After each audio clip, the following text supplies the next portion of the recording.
Hello everyone, চলে এসেছি next part নিয়ে।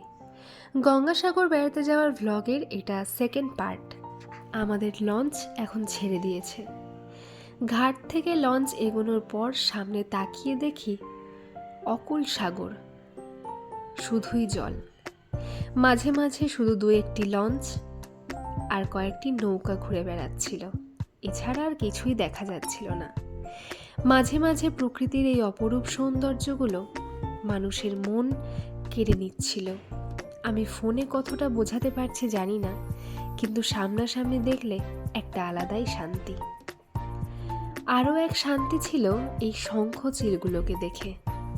শুনেছিলাম কয়েক বছর আগেও যাত্রীদের কাছ থেকে খাবার নিতে আসতো হাজার হাজার শঙ্খচিল।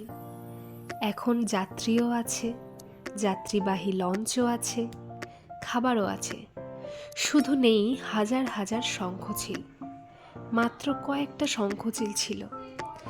এগুলো সবটাই নাকি হারিয়ে গেছে পরিবেশ দূষণের কারণে।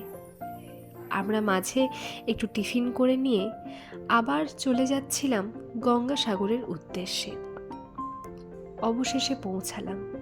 সবাই যখন ঘর খুঁজতে গিয়েছিল, আমরা তখন টুক করে একবার ঘুরে এসেছিলাম মন্দির এবং কপিল সরোবর থেকে। তো চলো, আজকের ভিডিওটা এই পর্যন্তই। নেক্সট পার্ট খুব শীঘ্র আসবে। টাটা।